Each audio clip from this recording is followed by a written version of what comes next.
Assalamualaikum warahmatullahi wabarakatuh. Perkenalkan, nama saya Yogi. Jadi pada video kali ini saya mau ngebahas terkait metode analisis data partial least squares structural equation modeling atau sering disingkat PLSM. Jadi video ini merupakan lanjutan dari video saya sebelumnya yang ini dia. Jadi video saya sebelumnya itu ngebahas tentang evaluasi kolinieritas pada indikator formatif. Itu part ke-1. Nah, sekarang lanjutan dari part ke-1. Judulnya itu akibat terjadi kolinieritas pada indikator formatif. Nah, jadi kita nanti akan diperlihatkan kalau terjadi kolinieritas yang tinggi pada indikator formatifnya, itu nanti ketika diproses menggunakan software Smart PLS, dia akan error. Pesan error yang disampaikan itu singular matrix problem. Nah, itu dia. Jadi kalau ada ketika teman-teman ngerun menggunakan Smart PLS, kemudian ada kasus indikatornya formatif, pas diproses dia error, muncul pesan singular matrix problem, itu bisa jadi terjadi kolinieritas yang tinggi di antara indikator-indikator formatifnya. Seperti itu. Oke, kita lanjut. Nah, ini dia. Jadi, pada video kali ini kita akan ngebahas akibat terjadi kolinieritas pada indikator formatif. Nah, kita mulai dulu nih. Saya mulai dari referensi terkait kolinieritas indikator formatif. Itu bisa dibaca di bukunya Joseph F. Hare dan rekannya. Nih ya. Jadi kita masuk ke halaman 123. Nah, di sini ada kalimat seperti ini dia. Mulai dari the most severe form of collinearity, saya ngambil kalimatnya yang ini. Nah, ini dia. Under. Mana ya under ya? Nih. Under these circumstances, PLSM cannot estimate one of the two coefficient. Nah, bahasa mudahnya seperti ini. Jadi teman-teman, salah satu akibat apabila terjadi kolinieritas yang tinggi adalah PLSM tidak dapat mengestimasi koefisien-koefisiennya. Ya, bahasa mudahnya kayak gini. Ketika terjadi kolinieritas yang tinggi, ya, ini pada atau di antara indikator formatif, maka software Smart PLS-nya error. Nah, itu dia. Jadi akibatnya apa kalau terjadi kolinieritas yang tinggi di antara indikator formatif? Akibatnya error. Nah, gitu aja bahasa mudahnya. Oke, sekarang langsung aja saya tunjukkan fenomena ketika terjadi kolinieritas yang tinggi. Ya, ingat ya, pemeriksaan kolinieritas ini hanya untuk kasus indikator yang bersifat formatif, bukan reflektif. Oke, kita langsung masuk ke modelnya aja seperti ini. Nah, di sini teman-teman bisa lihat modelnya seperti ini. Ini ada 4 variabel laten, ada gaji, ada lingkungan, ada motivasi, ada kinerja. Nah, di sini gaji ini indikatornya ada 4, bersifat reflektif. Jadi kalau dia reflektif ya kita nggak perlu periksa kolinieritasnya, kita nggak perlu periksa nilai fifth-nya, seperti itu dia. Nah, yang perlu kita periksa fifth-nya, kolinieritasnya itu yang formatif, yakni lingkungan, karena ini kan indikatornya formatif, anak panahnya dari indikator menuju ke laten, sama si kinerja ini dia. Nah, di sini saya sudah menyiapkan datanya. Nah, ini dia datanya. Jadi di sini jumlah respondennya ada 89 responden. Ya. Di sini datanya skala Likert 1 sampai 5.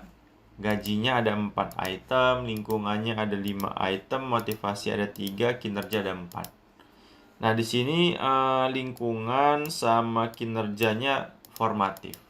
Nah, teman-teman, untuk kasus yang data pertama, coba kita run, kita copy datanya, kita pindahkan ke data ini. Oke, kita import ya, kita import datanya. Dat3 misalkan. Oke.